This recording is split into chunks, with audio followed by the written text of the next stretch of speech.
Dzień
dobry panu.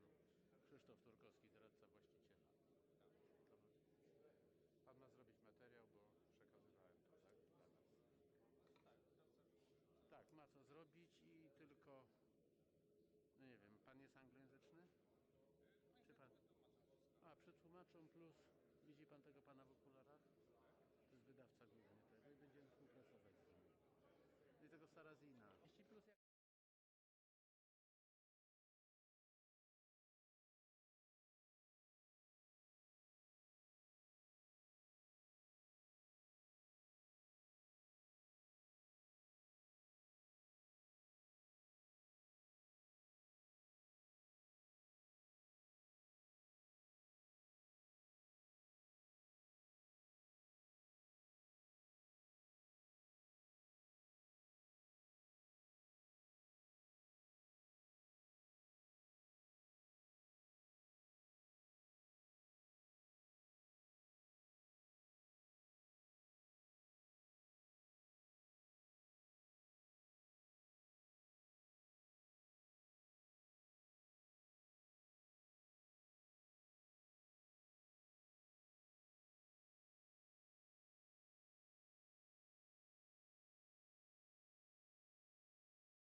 Raz. Dzień dobry, witam wszystkich. Po jakiemu mam mówić, przepraszam? Po angielsku. Welcome everyone to tonight's event. It's my great pleasure as a rector of Wisła University to welcome in our premises Mr. Thilo Sarrazin. He does not need an introduction because he is famous for his views on the fact that Europe does not need euro, should be abolished quickly because it brings more harm than good. He also was an active politician, but also a member of the board of the Bundesbank. Today's event, we'll have his introduction first, and then we'll follow by the debate. And I'm pleased to introduce the panelists of the debate in alphabetical order. Jakub Borowski, who is a member of the Prime Minister Advisory Council in English, whatever. Economic Council. Also chief economist of the Credit Bank, of the Credit Agricole Polska. Stefan Kawalec, former Vice Minister of Finance, chairman of the board of Capital Strategy Advisory Company, and also a co-author of the European Solidarity Manifesto, available on the website. Dr. Maciej Piątkowski, who is associate professor at Koźmiński Academy and former advisor to Deputy Prime Minister and Finance Minister. Also has various other activities, high-profile activities. And myself as well, rector of this very university. This event is organized jointly by the MK Publishing House, by Kazimierz Pułaski Foundation and the Wisła University, which welcome you warmly in this very nice evening, albeit a bit cold. And we will begin by warming up by the key messages from our honorable guest, Mr. Thilo Sarrazin. The floor is yours. Yes, thank you, Mr. Rector. I have to say or something like that. Okay, thank you very much. The title of my book is that Europe does not need the euro. I will tell you why it does not need the euro. The title of the book is not that the euro means doomsday or that the euro should be abolished. These are quite. This does not stand in my book. What do I mean with the Europe does not need the euro? Currency is not the purpose in itself. The currency is an instrument for achieving important aims. And with regard to Europe, Maybe it's better to be seated because then the microphone will be. So, okay, and with regard to the euro, I identify three possible aims. First, promoting the peace in Europe. With Europe, I always mean the European Union, of course. Second, the promoting growth and wealth in Europe. And third, the promoting labor and the employment in Europe. Let's start with the first. Europe, the European Union had been a peaceful place when the euro started in 1999. It is now a much less peaceful place as it was then, because the euro brought tensions and it brought discussions, it brought heated debates, it brought unrest and so on. So certainly the introduction of the euro has not improved peace and the friendship within Europe. Second, growth. And with growth goes always wealth, as you know. Let me tell you about Germany. We hear always, and I'm sure I will hear it again in this discussion, that Germany has profited most from the euro. I read the statistics differently. In the 60s, the average growth of the German the economy was 4.4%, the average real growth. In the 70s, it was 2.9%. In the 80s, 2.6%. In the 90s, the 1.6%. And in the last decennial, from 2000 to 2010, the economy in Germany grew by 1% per year. The export growth had been much higher in the 70s, 80s, and 90s than it is now. Our exports don't grow as strongly anymore. Of course, there is no need for that. We are exporting enough.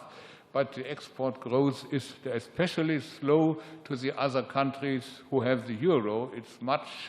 It's much faster to Eastern Europe, to the United Kingdom, to Sweden, China, the United States, and so on. Actually, the share of the currency union in the German the foreign trade is declining.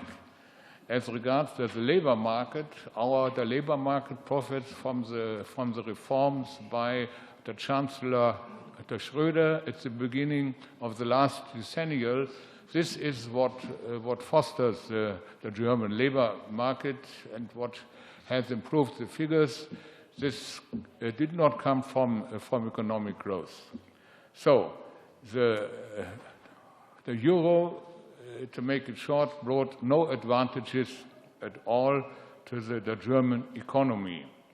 Up to now, I have to admit that it has not harmed the economy, but it has piled up certain risks by the guarantees for aid for other countries. And now I come to the crisis countries within the euro. At the beginning of the euro time, they profited from the low interest rates, but also they had cost and price developments which were higher than in Germany, and which were in the end too high. And now they are caught in a situation in the different degrees, but still caught in a situation where they have lost part of their competitiveness. Their costs and prices are too high, and so because their exports don't grow as they should, they have a tendency to the stagnation and to rising unemployment. There's rising the political unrest, and so on. So the only thing, or the thing that would help countries like France, Italy, or Greece immediately would be a change of the exchange rate, a devaluation, as it often took place in the past. But this instrument has been lost, and this is their problem, and they do not have the strength and the willingness to incur the reforms which are necessary when one cannot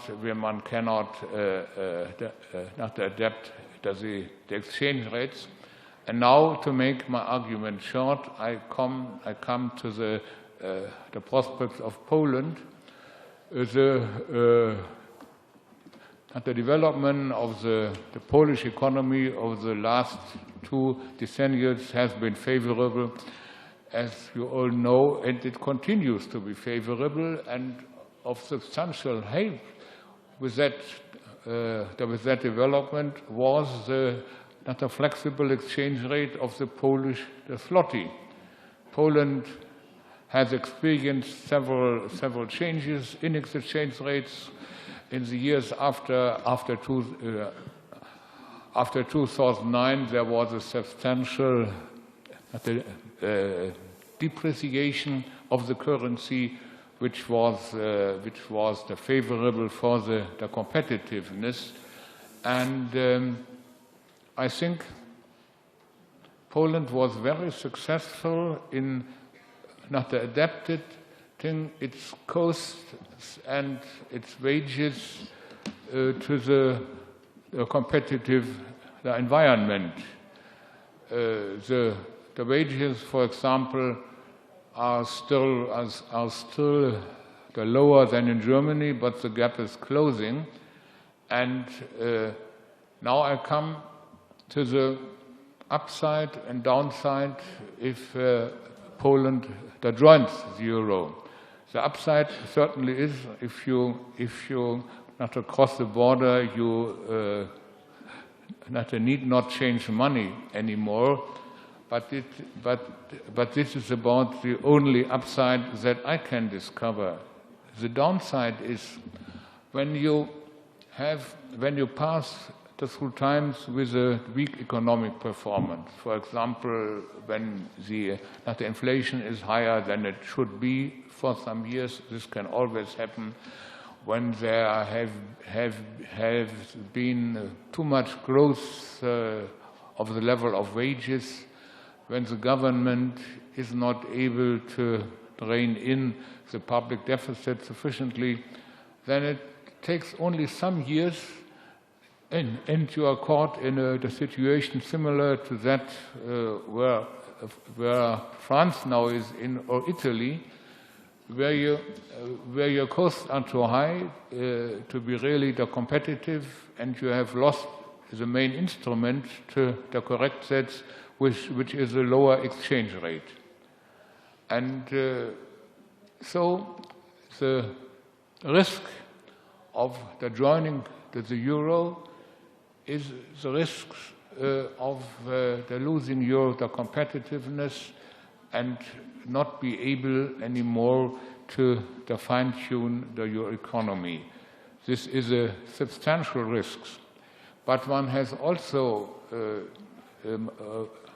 one must also see that as far as I have observed the discussion in Poland from the outside, I only can observe it when I read the German newspapers. So when I observed is from the outside, I have really not discovered any argument, any sound economic argument.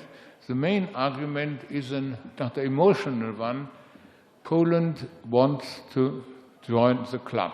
Poland wants to belong to the core of Europe because it is part of Europe, and this is an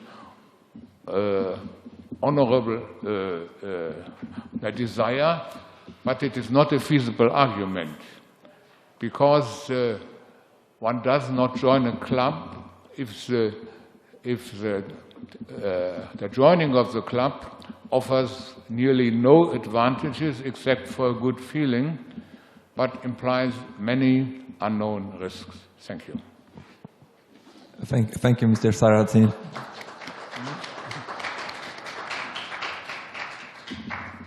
Thank you for this introductory statement. Now we will follow by a debate. I will be a moderator. I'm a journalist for Rzeczpospolita and Grzegorz Siemieńczyk. I would like to remind you that the discussion is being translated, so one can take headphones here and listen it in Polish. So let me start the discussion. 2 years ago, when Mr. Sarrazin's book was published in German, the Eurozone was in a disarray. So the thesis that maybe the monetary union will not survive was quite popular. But since then, a lot has changed, apparently. Many economists attribute it to the ECB actions. We have an example of Ireland, which has came out of the bailout program. Then we have Latvia, which joined Eurozone, which seems that Eurozone still has some shine. And I wonder whether, in this light, can we really say that can we say that the crisis maybe was only a temporary turbulence, and in reality, the Eurozone is still a success story? Let me start with Mr. Kavalec first.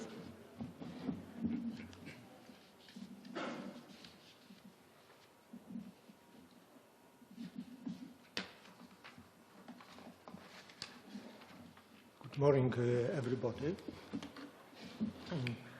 I will start with saying that I think that two European institutions, European Union and the common market, are real successes of post-war Europe.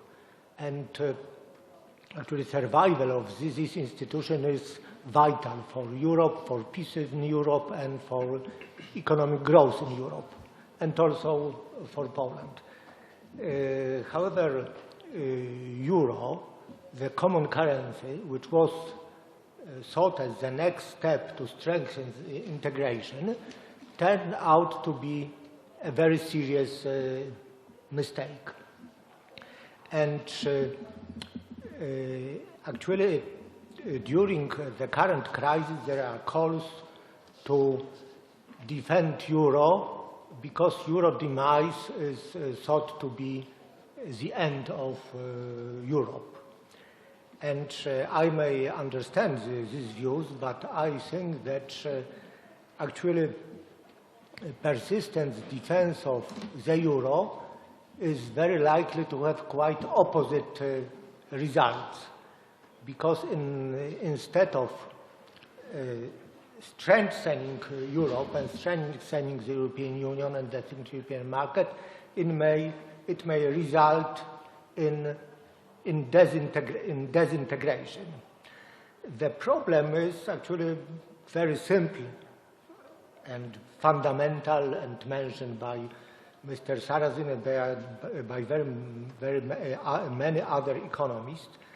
The problem is that in Eurozone, individual countries are deprived for their own exchange rate, and their own currency, which normally constitute fast and very efficient adjustment instrument, especially in times of crisis.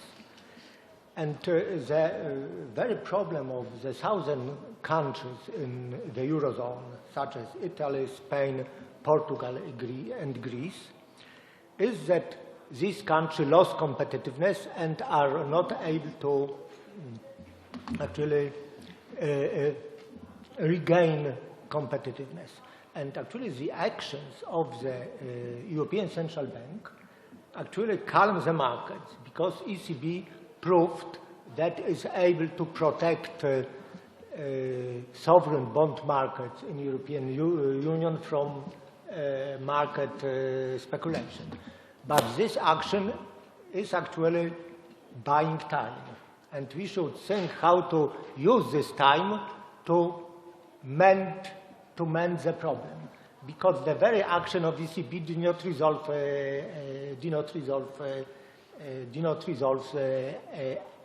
anything. These countries, these southern countries, are in prolonged recession, and on the other hand, the northern countries in the Eurozone are being asked to compromise their values of prudent financial policies, and they are expected to finance the South through endless bailouts. And this situation risks the outbreak of serious social unrest in Southern Europe and deeply undermines public support for European integration in the northern European countries. And thus the euro, instead of strengthening Europe, produces divisions and tensions that undermine the very foundation of the European Union and the common market. And according to International Monetary Fund, the unemployment in Spain will exceed 25% for at least five more years. And we may figure out what may happen in Spain over the next 5 years if unemployment will stay at this level. What kind of radical populist movement will appear and gather popular support in the meantime? What would happen with the independent movement in Catalonia, which has been gaining momentum amidst Spanish economic crisis? If the current crisis is prolonged for several more years, it is far from certain that Spain will retain democracy and its territorial shape. In Portugal, 87% people are dissatisfied with the democratic regime, and nearly half of the population positively assess the dictatorship which was overthrown in the 1970s, according to an opinion poll. In Italy, already Eurosceptic parties of Beppe Grillo and Silvio Berlusconi gathered a combined total 55% votes in latest general elections. And ability of democratic institutions in Greece to imposing consecutive austerity measures is waning. The resilience of Greek democratic system can come to an end. And France has also competitiveness problems, and support for far-right National Front Party has increased substantially. Ahead of coming election for European Parliament, Eurosceptic parties are leading the polls in number of European Union parties, including France and the Netherlands. And it is hard to predict political dynamics in Europe, but we have a dreadful historical parallel. This is the defense of gold standard in the interwar period. And European leaders of the time believed that the gold standard was the only system underpinning sound currency. But contemporary, and they defended it by deflationary policies, the same policies which are actually prescribed to southern European countries today. And contemporary economists admit that sticking to the gold standard was the key factor in the deepening and spreading of the Great Depression internationally that almost led to collapse of democratic orders all across the world. Sarah Moore, in her book, How Hitler Came to Power, shows that to a big extent it was the deflationary policy of Heinrich Brüning, who was the chancellor of German Weimar Republic between 1930 and 1932, that brought Hitler to power. However, today the tragic paradox is that the southern countries, which suffer from being in the current Eurozone, they could. Sorry. Sorry to interrupt you at this point, but let's give voice to other participants as well. I have seen that there was some intensive note-taking on behalf of Mr. Piątkowski, so let's move to the other side of the table and start the discussion. Please. Okay, but let me actually come to the conclusion. I am actually co-author of a document supported by a group of 20 economists from 11 European countries that advocate a strategy under auspices of European solidarity, a strategy which is aimed to save the European Union and the single European market through control dismantlement of the Eurozone.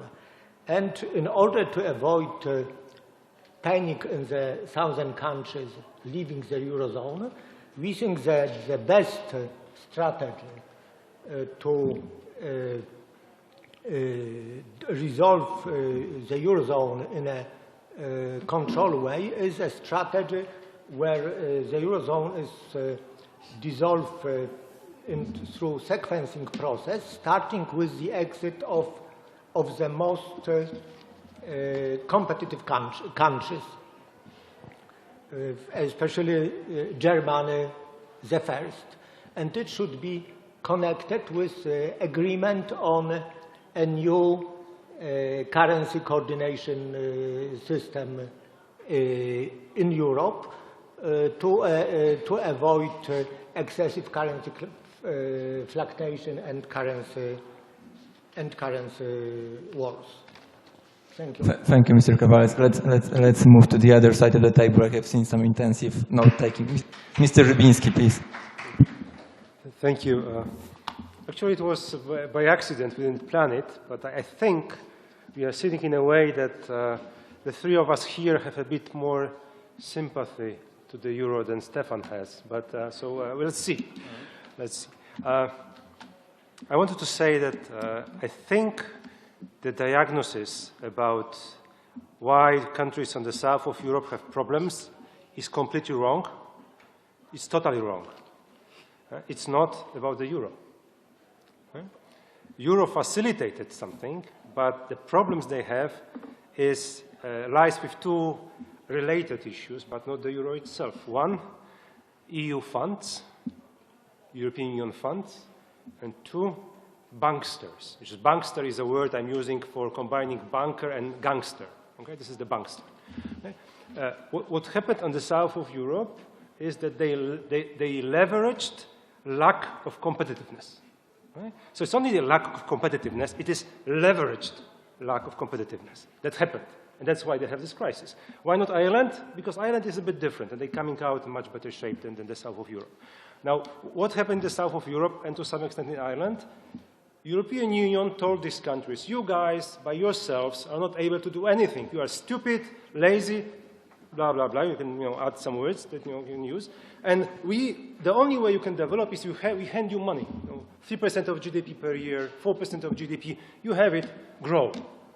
And they grew through this, staying like this, beggar style, back hurts a bit, but handing out your hand and asking for more money.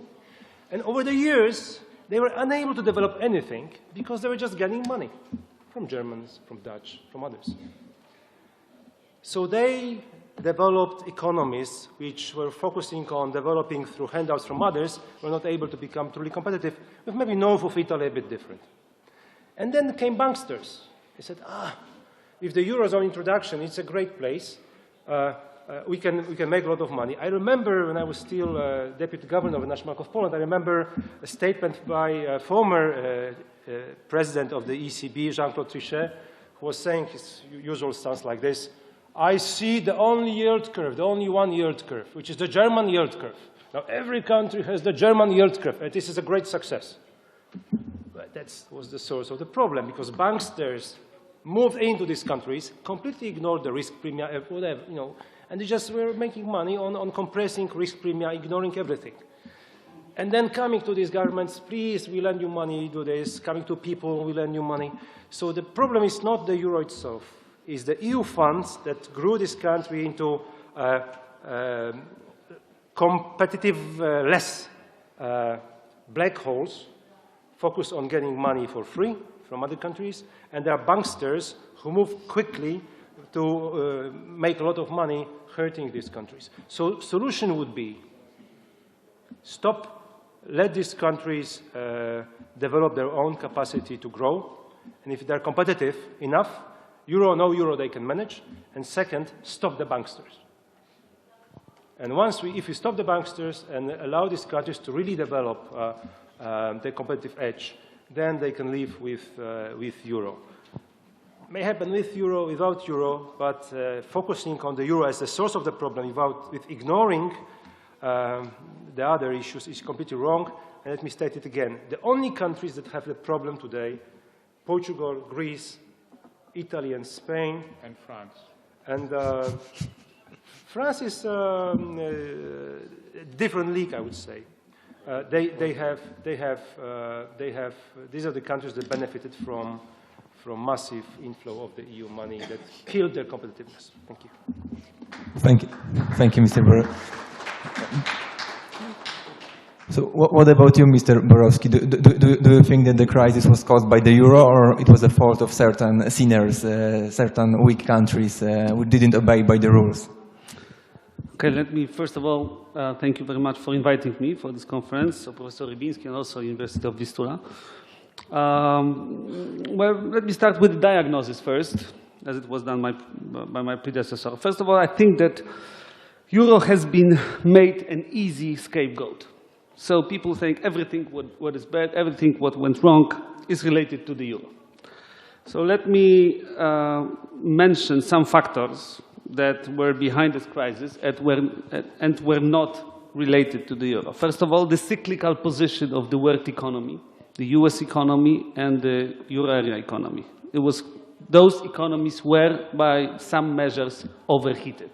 So there was an excess demand, and finally the slowdown was inevitable, and the slowdown was dramatic, compounded by the second effect, which was the financial crisis all over the world.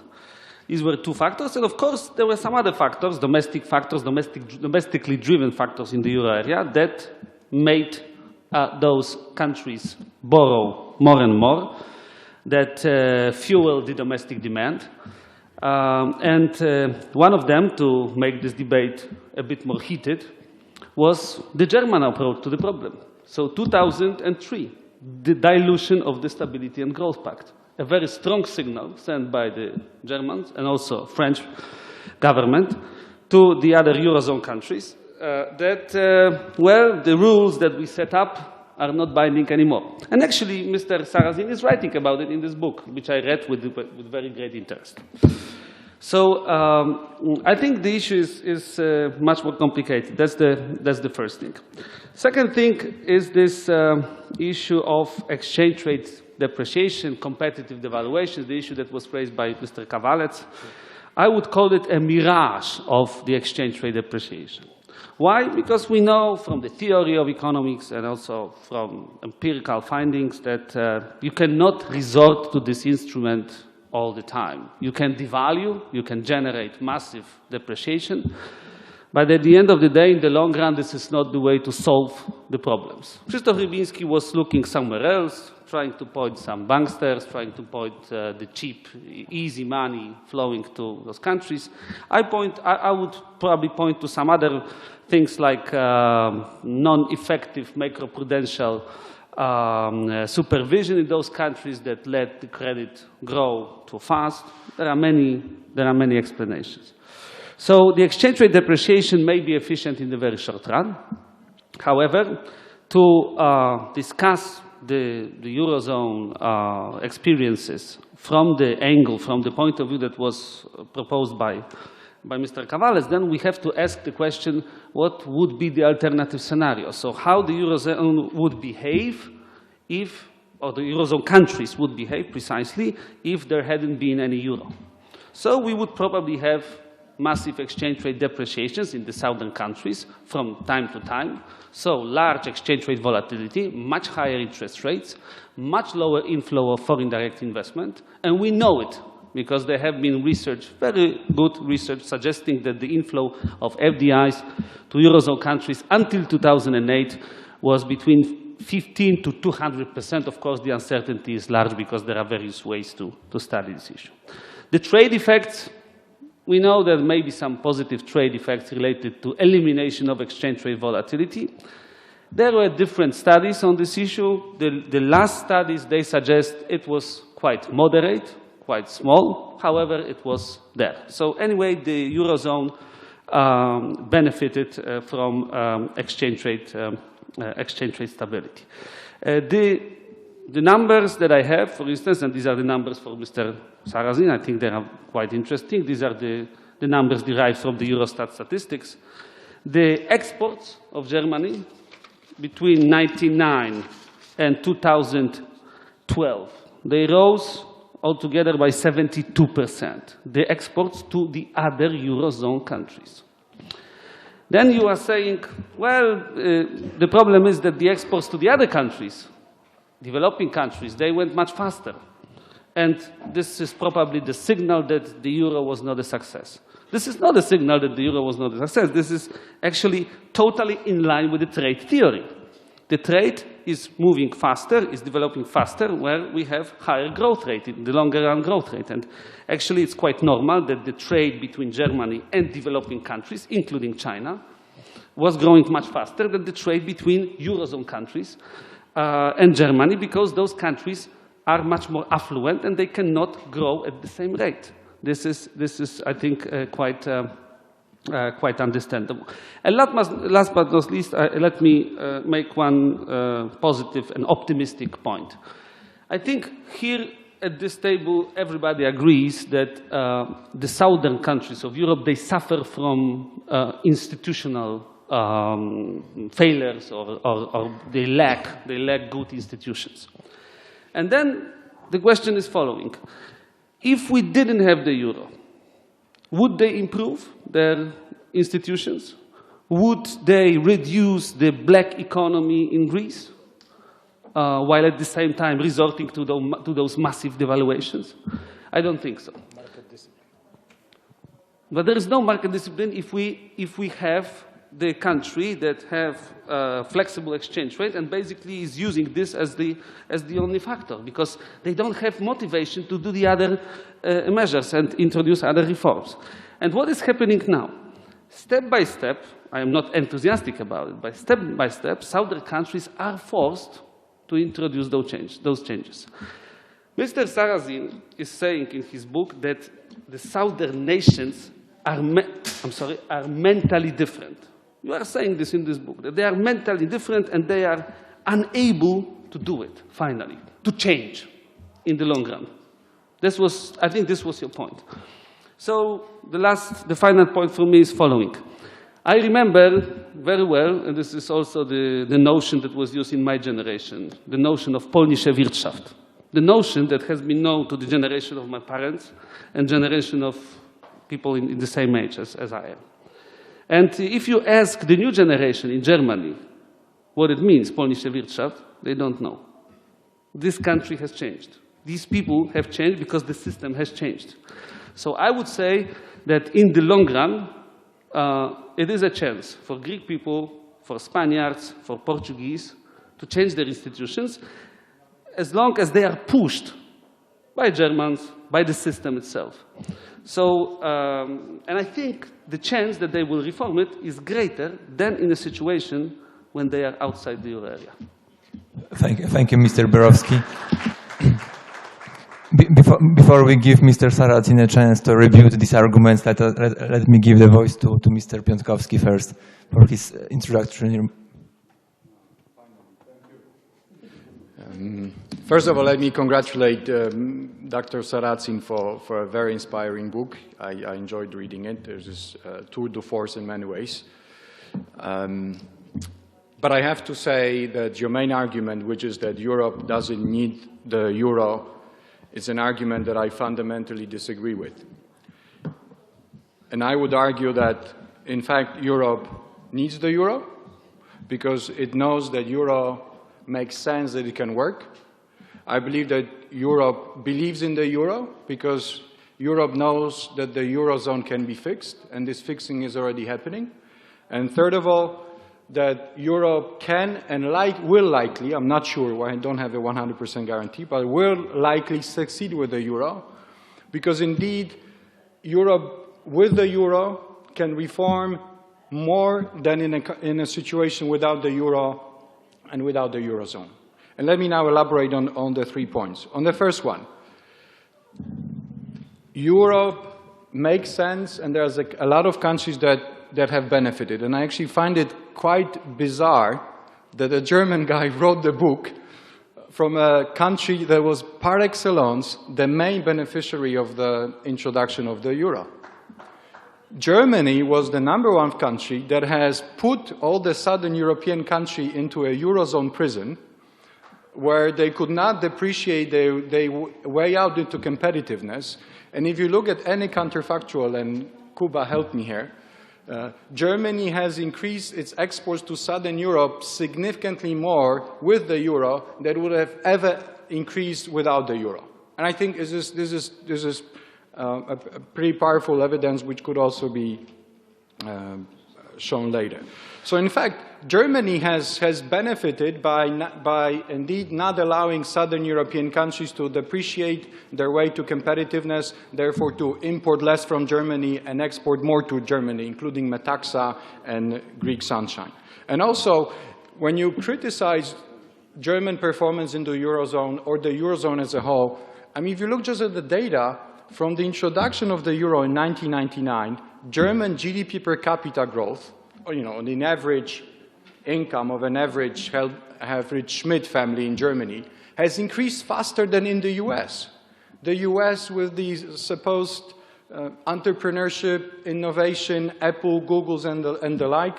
German GDP per capita from 1999 to 2012 increased by 12%. In the US, there was only 16%. So what is wrong with the euro? And in fact, as a digression, if you adjusted these GDP per capita numbers for the fact that US is a totally dysfunctional economy, when more than half of newly created GDP goes to the top 1%, mostly banksters, as Professor Rybinski would say, then you would see that, in fact, if you look at the median household or the income of a median German family versus American family, the gap between increase in prosperity in Germany and the US is even bigger than on the GDP per capita basis. So Europe can work, and it worked for some countries, in particular for Germany. So Dr. Sarrazin, I mean, you really have to tell us how come you as a German would actually complain about it. I would understand if you're a Greek or Portuguese, but Germany, that is somewhat strange. On the second one, why Europe believes in the euro? Because it can be fixed and is in the process of being fixed. First of all, if you look at the macro data, and I have to disagree with Mr. Kavalec, who says that Europe is still in a recession. In fact, not. Most of the Eurozone has come out of the recession. It is not true that Eurozone is losing competitiveness. In fact, even the useless southern countries, the lazy Greeks, the dysfunctional Spaniards, the not fully concentrated and focused Italians, all of them are actually increasing competitiveness as we speak. The unit labor costs are decreasing. The costs of labor are decreasing and productivity is going up, so the union labor costs are decreasing, and the gap between Germany and these countries that has accumulated in the past 10 years is actually quickly shrinking. And I could obviously, we can all discuss for quite a long time, elaborate on all the institutional reforms that are happening. All the reforms that would never happen was it not for the Eurozone crisis. And by the way, was it not for the Eurozone crisis, Greeks, Spaniards, Italians, and all the others would never have an incentive to reform their ways. Why? Because they would just depreciate. They depreciate the currency. You know, it is like a shy boy who wants to meet a nice girl and get married. There are two possibilities or two strategies. One, you drink alcohol, you become less shy, you come up to the girl and try to strike up a conversation. Works once, works twice, but at some point you have to stop drinking and you will have what your real colors are. And there's a second strategy, which is you stop drinking and then you look at yourself how you can make yourself more attractive to this girl to find even a better wife. So instead of depreciating, which will be drinking this alcohol, I much rather these countries' fundamental reform within the Eurozone. And let me make the last point on why Europe can and will likely succeed. And this is more or less the point that we have to look at the counterfactual. I mean, all the countries that even Mr. Sarrazin mentions it in the book, that in the run-up to the euro, he was amazed at how much all these countries have done to actually be ready for the euro. The Italians Wirtschaft, you would say. The Italians have done a lot. The Spaniards have done a lot. Okay, Greeks have fudged their numbers. That's fine. But these are the only Greeks. There are peanuts in the euro. They lied about the numbers, true. But others have not lied about the numbers, and they've actually done their homework. And I think it's really unjust to now undermine the whole idea of the Eurozone just because American banksters have started the global crisis, because mind you, it was in the US that the crisis started, not in Europe. We had nothing to do with it. We're just paying the price for somebody else's fault. And I think we are in the process of fixing soon to be fixing on the Eurozone, and I think Euro is likely to come out stronger out of it. Thank you. Thank you. Mr. Sarrazin, there are a lot of arguments for you to refer to, so the floor is yours. Well, thank you. Let me start with a question whether Germany has benefited from the euro. In order to test that question, one has to look at the statistics. And I quoted several statistics. I repeat one quote. The growth of the the German economy has never been as slow as it was since the introduction of the euro. The average real growth since 2000 has been 1% per year, and the growth in the 60s was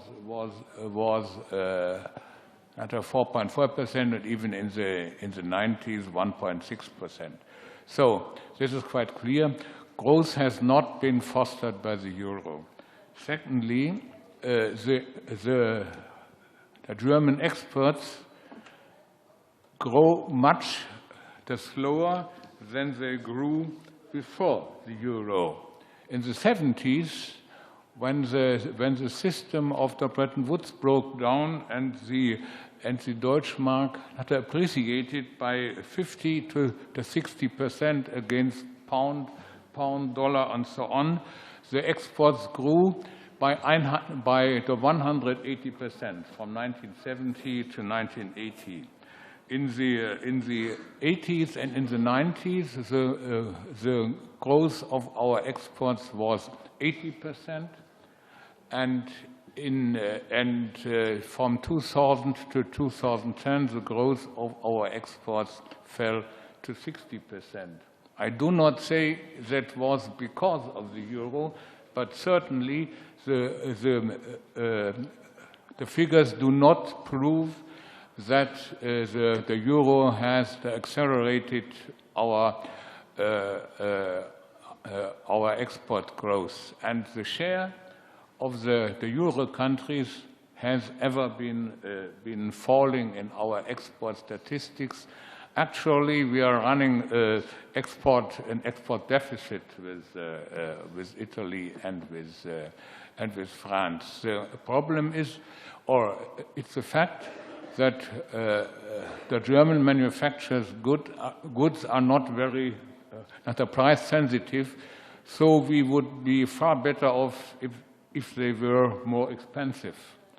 And the fact is, and this is the problem of the Eurozone, that a euro exchange rate which is too low for the long-term well-being of the German economy is too high for the long-term well-being of Italy and of France. The industrial production in Italy is under the level of 2005. It's a virtual catastrophe. The market share of France on the world markets has fallen from 8% to 6% since the introduction of the euro, while the market share of Germany has risen, but even stronger has risen the market share of Switzerland, which had a strong appreciation. So there is no statistical way to prove that the euro was advantageous for Germany, but it of course had substantial disadvantages for the other countries. And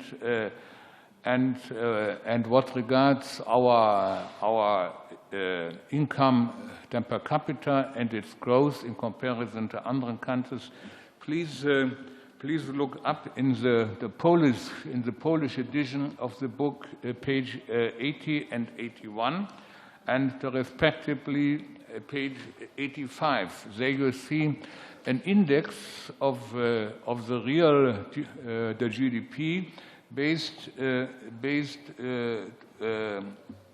1998. This was the last year without euro 100, and there's the index in Germany stands at 119, and the index in the United States stays at 132, and so the Great Britain and Sweden and in the United States, all countries outside the Eurozone grew quicker than Germany, and the Eurozone as a whole grew slower than the rest of the European Union. And if you look up page 85, there is a head per capita in the purchasing power parities. There you can see that the Germany has lost on his relative the standard compared to the rest of the Union. The France has lost too. The Netherlands have gained. So it's a very mixed picture, and there is no sign that the Germany has profited in any way. So there is no sign of any advantages for Germany, but there are many signs of disadvantages for the other countries. I agree with you that the current crisis can only be explained by the several factors if you aim to explain it completely, and the euro is only the one factor. I also stress, and I said that in my book, in effect, we don't have a currency crisis because the euro is a strong currency. We have a crisis of the competitiveness in certain countries of the euro. This is a problem, and shit always happens. There is bad governance. Governments make mistakes. There are errors. There are even banksters. There are all sorts of evil in the economic world, and they will always be there. The question is the country better off if it can change its exchange rate, or is it not better off?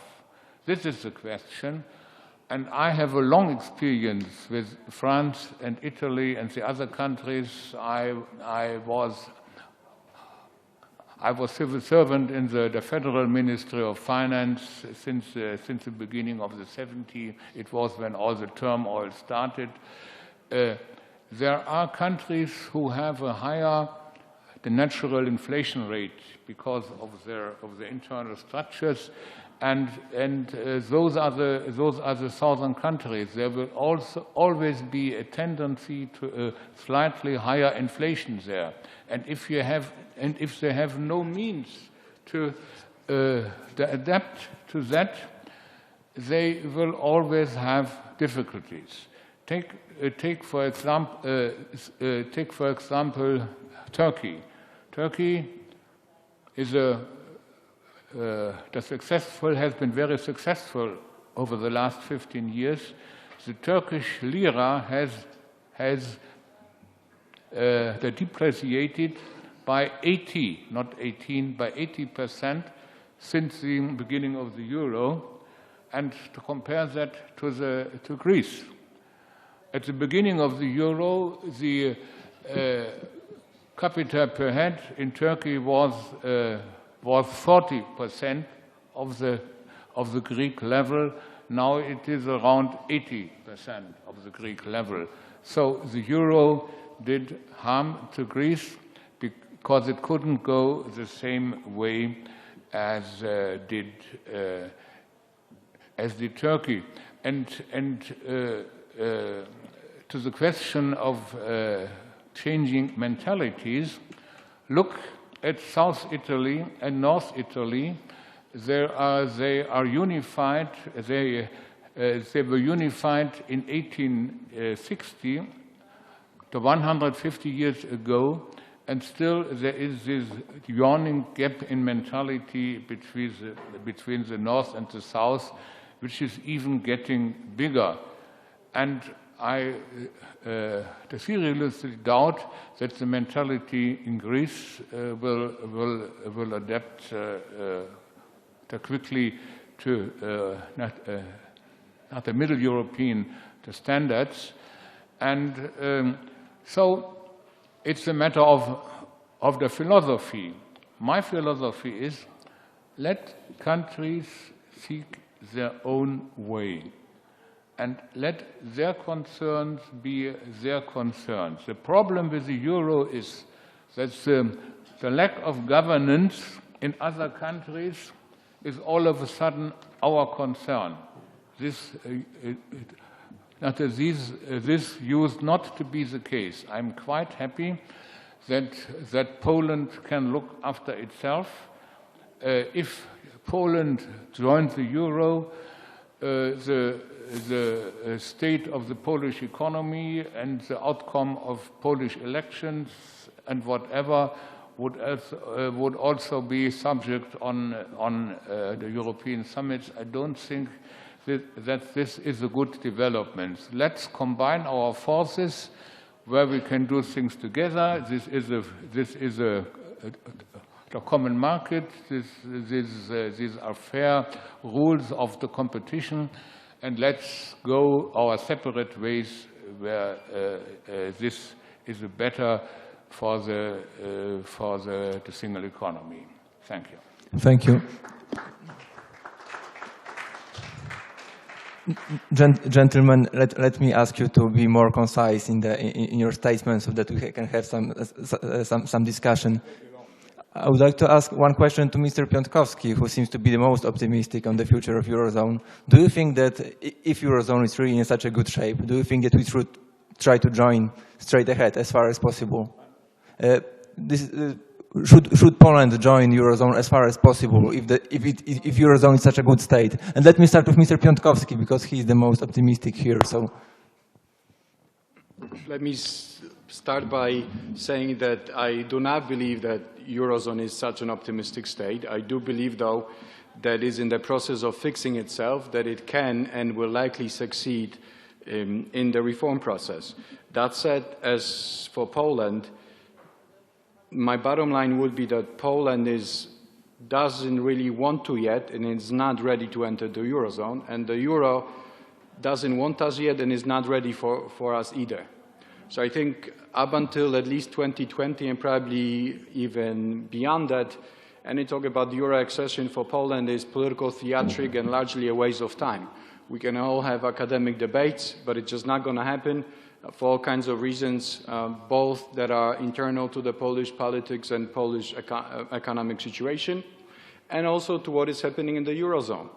But if you ask me, would it make sense for Poland to eventually join? Yes, I would say at this stage it would make a lot of sense.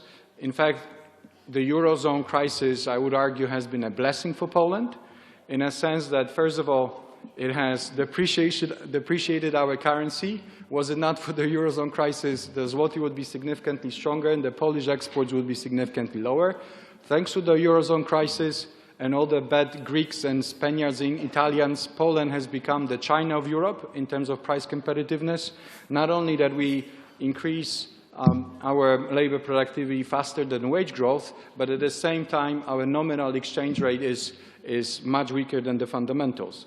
But also, and more importantly, we'll join the Eurozone, which will be institutionally and fundamentally much stronger than it has been before the crisis. And that has been the lack of procrastination and lack of execution. Poland, with some probability, could have already joined in 2006 or 2008.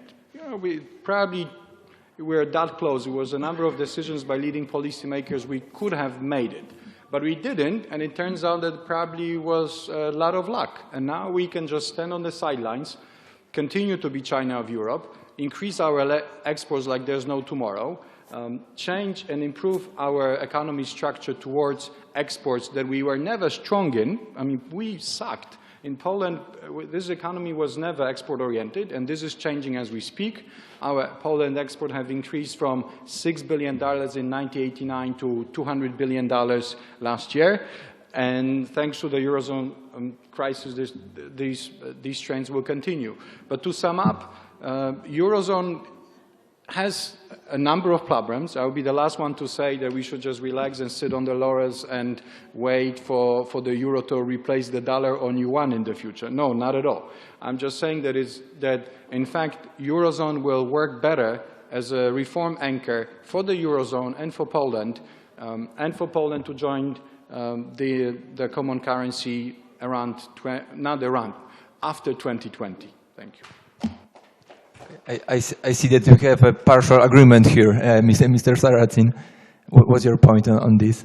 Well, this is a pretty sensible and cautious approach. It says wait and see, and I quite agree. Mr. Borowski, I have seen you have been taking some notes. So. A number of points. First of all, let me come back to this issue of Germany, because I think this is a crucial thing and one of the corner issues or the core issues of your book.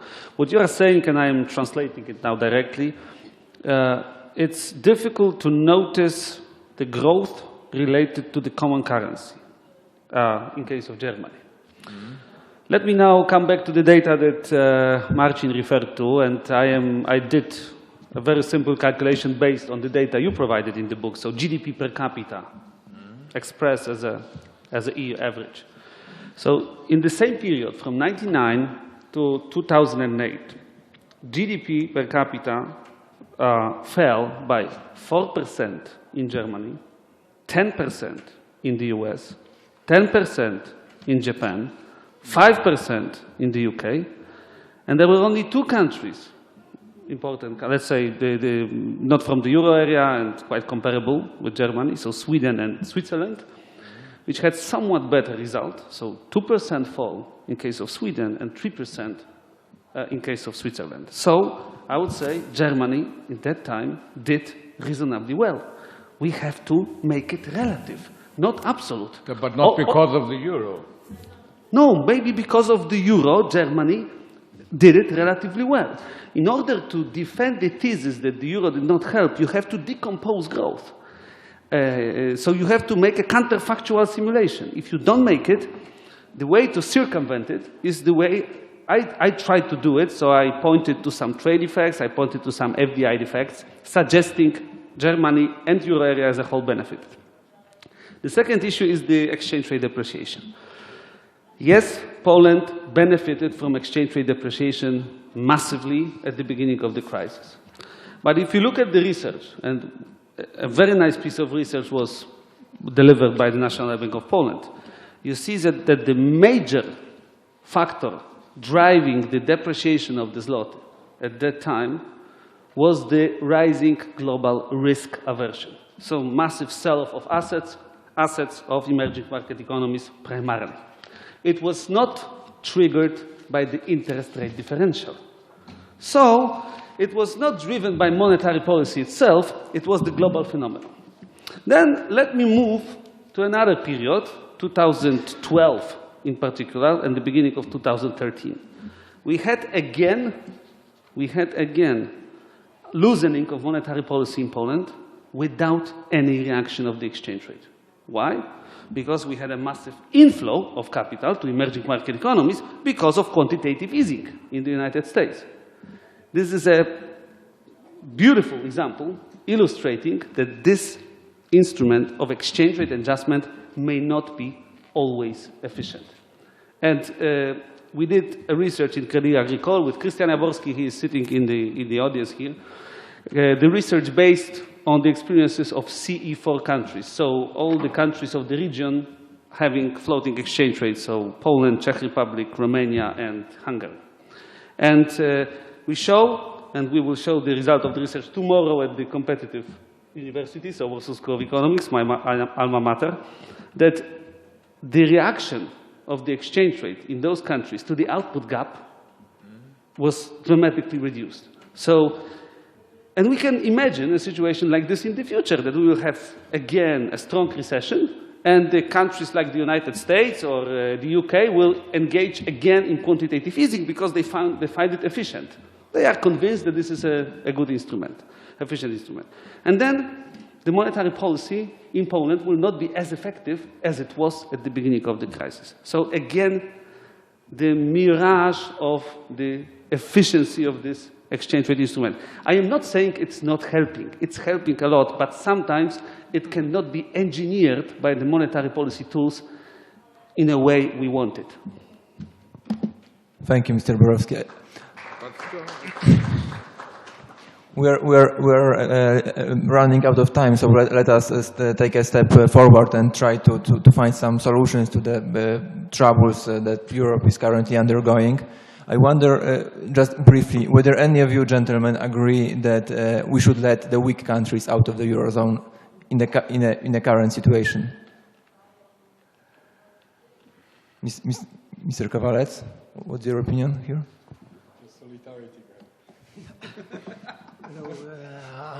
I said that Eurozone should be dismantled, but from the other end, that certainly I would not advise that we should start with taking weak countries out of the Eurozone, because it would result in banking panic in these countries. Why do you think the strong countries are not following this advice? Why do you think the strong countries are not willing to get out of the Eurozone? Nobody, at the moment, nobody is leaving the Eurozone, but we have very dynamic political situation. And as many people say, the ECB protect us from market storms, and that the next crisis in Eurozone will be triggered by political development, which are very difficult to predict, day by day. But one day it may happen that Germany will follow this advice, because this is the most rational way of easing the situation in southern countries, because if Germany plus some other strong countries leave the Eurozone, then and introduce new currency, then Euro will depreciate vis-à-vis these new currencies. So southern countries will have, staying with Euro, will have their currency depreciation, which would improve their situation without inflating of their foreign debt and without banking panic there. I think Mr. Sarrazin is best suited here to answer why Germany doesn't follow that advice and to. If we talk about leaving the Eurozone, we talk about politics. And politics has its own rules, and therefore it's my prediction that Germany will never leave the Eurozone. This is unpolitical thinking. But I think that there may come a situation, and it may be pretty near, that Germany says, we cannot incur further financial guarantees, and we return to the principles of the Maastricht Treaty, which means no bailout. And once Germany declares or makes clear that there will be no further bailout, no increasing of the ESM and so on, then the other countries know that they are on their own. France knows it has to solve its own problems. Italy knows that, and by the way, these are the two most problematic countries. And then they will have a choice. Either they make structural reforms and increase their competitiveness, or they are confronted with permanent stagnation, high unemployment, and so on. And I don't know how this choice will work out. But I think there is a high the likelihood that in the end France will accept that it was not such a good idea to have the common currency with Germany. And if France accepts this fact, it will leave the Eurozone. Maybe not the present president, but who knows what will come about. On the other hand, if French and Italy get their act together and they reform successfully, which I think is not very likely, then indeed there could be a more stable Eurozone. But to make this work in the long run, this would imply that the economic behavior and the structures of the problem solving within a society would get more similar to the German and the Middle European ways. One could say, once we manage that the Italians and French people behave like the Germans, then we wouldn't have the problem in the Eurozone. But I think this is very unlikely, and I even doubt whether it would be very desirable. Thank you. It seems that Mr. Kowalec has one comment on it, and then Mr. Rybinski afterwards. Yes. I'm quite close to Mr. Sarrazin, but not exactly, because I agree that the situation in France is very likely to be the trigger.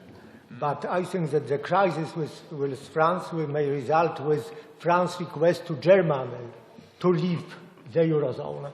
And actually we have in Germany a party, Alternative for Germany, set up by professor of economics mostly, which we will see how it will do in the next election.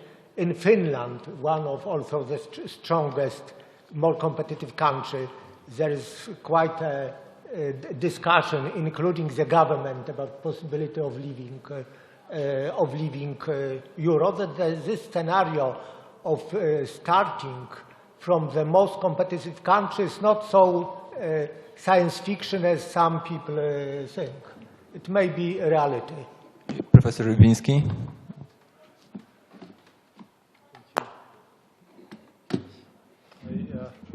I think that you might be thinking that listening to economists is a schizophrenic exercise.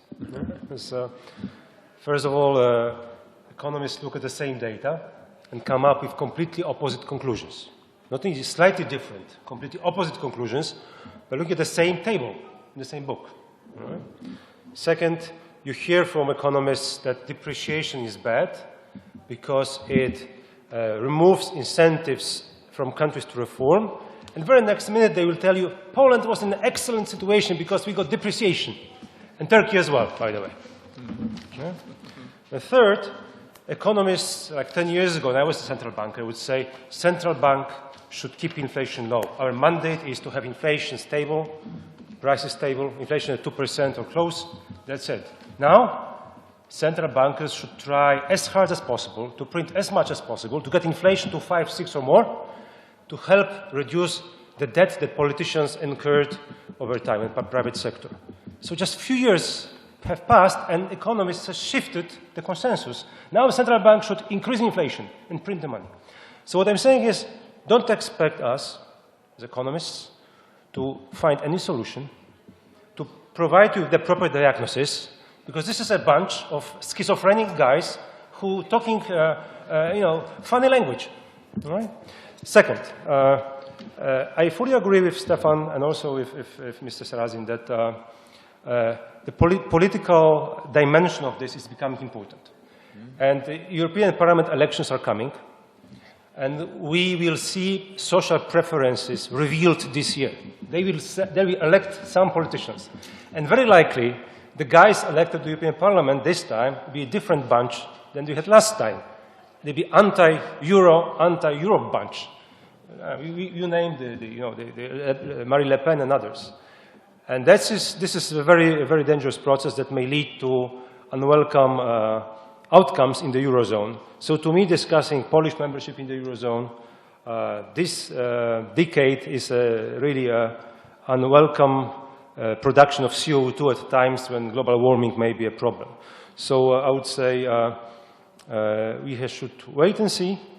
I would say that crisis has only started, has not finished, has only started. We've just seen the phase 1 of the crisis, with phase 2 coming, and then phase 3, maybe more, because the amount of debt that we produced over the last 30 years in the world and in Europe needs to be deleveraged, and we take a decade or more to do it. And over the next decade, we'll be in permanent crisis.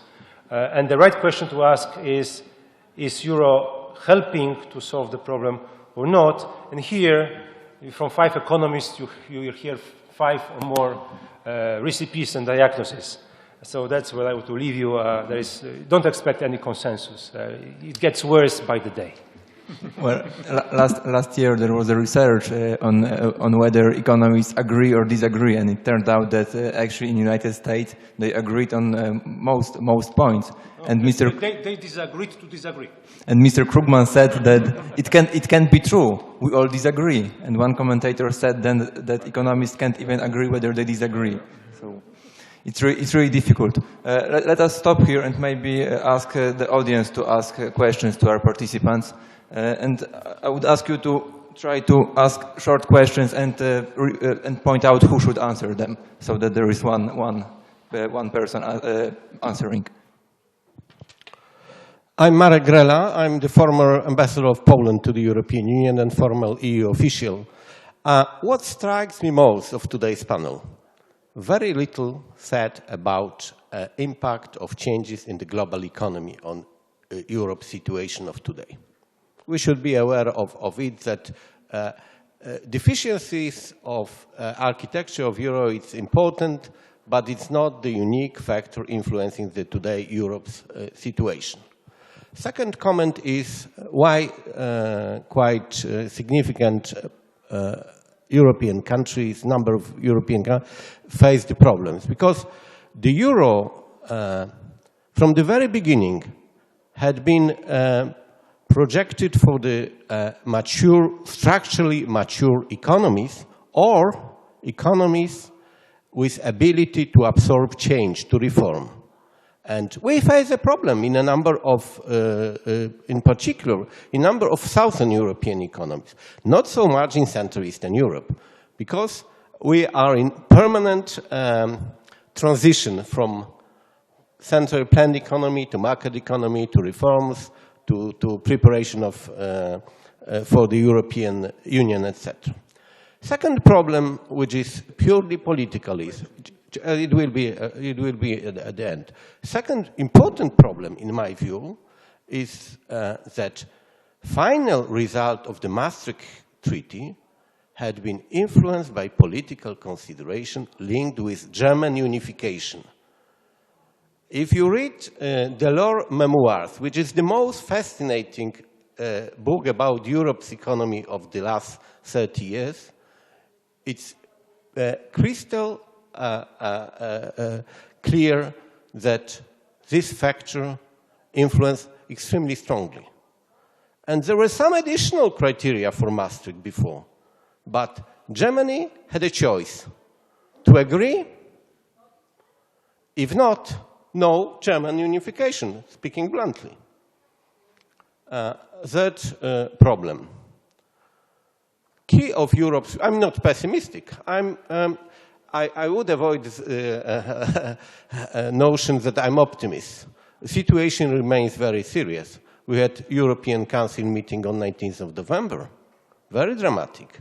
Madame Merkel, as you know, Le Monde quoted, said that Eurozone may explode if no structural commitments made by the weakest member states. And the problem remains.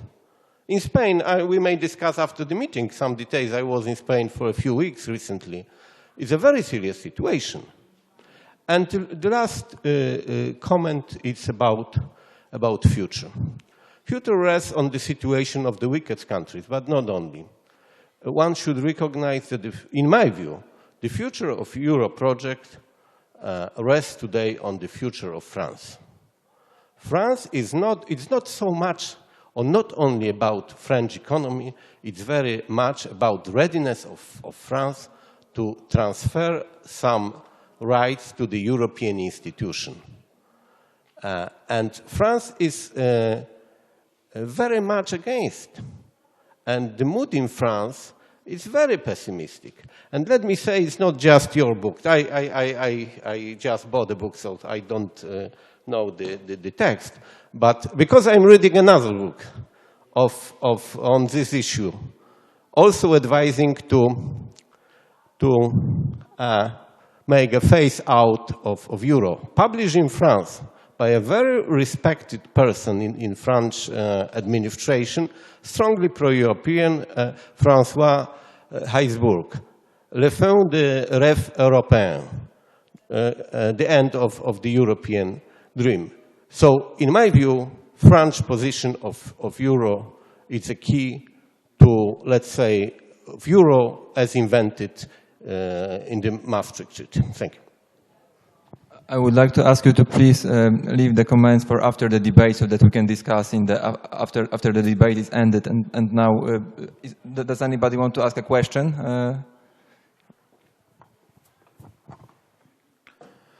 My name is Mehmet Orhun Eskici. I'm the chairman of Vistula University. First of all, I'm very happy to have such distinguished and differentiated views of economists on our campus. Before moving the question, it was very interesting debate. And when Mr. Sarrazin mentioned about the depreciation of the Turkish lira and the success behind this, I think the 40% of depreciation of Turkish lira against euro is just happened in the 1.5 year. And the main success is is happening with the economic structure and quite political aspiring leadership at that time.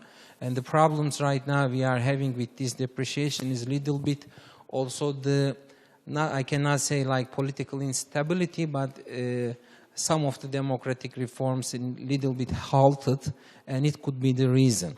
My question is also to Mr. Sarrazin, and we saw different views. I was really wondering, and when we saw who benefited from euro.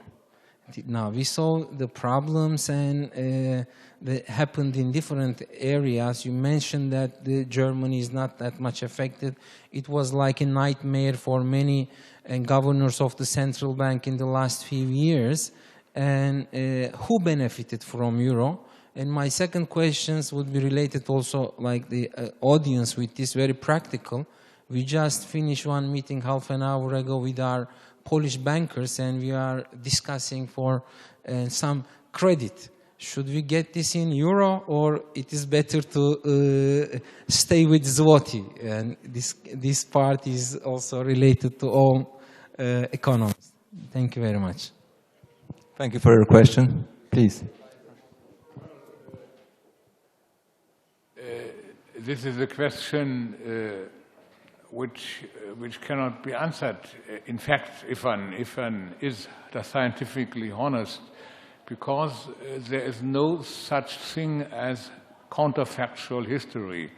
We would have to have the computer with all the data of the world, and we would have to set it back to the year 1998 and to type into the computer no euro, and then we should see what develops. So there is never not a scientifically sound and safe answer. What would have happened if something else would have happened? How would the world have turned out if there had not been the murder in Sarajevo? Nobody knows. Maybe something even worse would have happened. Nobody knows that. So that what I say was the data that I can observe don't show that the euro has a has had a positive effect on the German economy. And this, I think, this to say is safe. This does not mean that the world would not have out completely differently if we did not have the euro. Thank you. I just wanted to add, I personally benefited from introduction of euro. Because when I travel across Europe, I don't have to exchange the currency into many local currencies. So I volunteer for the one who did benefit. And what about the question on credit? Which currency should we take credit in? Maybe for the Polish economist here, Mr. Borowski.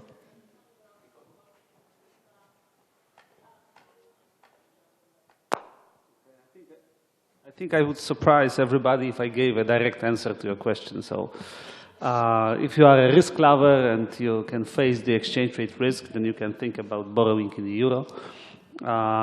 Clearly, the best strategy, if you believe in forecasters and the forecast accuracy of the analysts in Poland, you can look at the forecast, the long-term forecast, and make some assumptions and finally decide. So, but seriously, I personally believe that zloty has come back to the medium, actually long-term appreciation trend, because the euro is going out of the euro area is going out of the troubles, and we are going over the medium term. We are going to see zloty appreciating.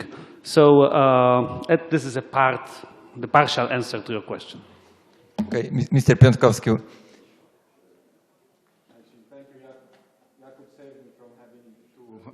Give a similar response on the Polish zloty euro exchange rate. But I wanted to respond to the comments by Ambassador Grela on the global impact. I'm not exactly sure what you mean by the global impact on the Eurozone and the Eurozone on the global impact, but I would just wanted to provoke you with an observation that I think what is really not enough emphasized in global debate is that Europe as a whole has achieved the biggest success in mankind's history. We Europeans have created the most decent society in the world and in mankind's history. And I think it's incumbent on the Chinese, Brazilians, Americans, and every other nation to actually explain how they're gonna catch up with the Europeans in the decency of the societies, not for us to explain why we have done so well. And on France, my answer to you would be, how much worried are you about the recent loss of Borussia Dortmund in the Bundesliga? They lost, I think, the last 3 games, or at least have not won. Does it mean they're gonna really do badly in this year until the end of the season? Yes or no? Mr. Grela? You will probably say they will make it to the Champions League again, right? And that's what I would say. So I am always amazed, mind-boggled, and outraged that people look at France, they say, right, for the last 3 years they've been doing so badly, France is fundamentally broken and they will not work anymore. And they forget that for 1,000 years, France has been one of the most powerful nations in the world. In fact, you could argue that probably is one of the top most successful 3 societies in mankind's history. And we focus on the last 3 years, which are totally taken out of context, to argue that France is coming to be destroyed the following year or a week. I find it totally misplaced, taken out of context, and if you let me to give you a long-term perspective, I would say that France will deal with this problem and will move on. Thank you. I see that Mr. Sarrazin is completely surprised with your argument. Any other question from the...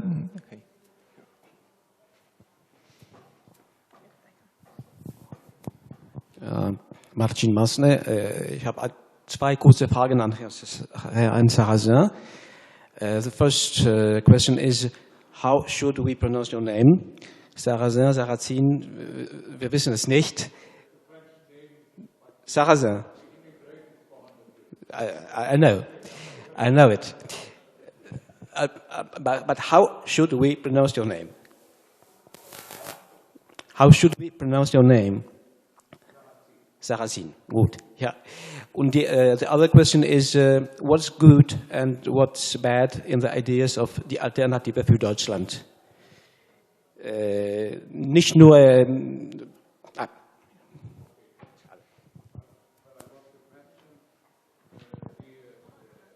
AfD, which is a new party, has some the very good economists under the leaders, between the leaders, and I think they are pretty competent on the matters of the euro.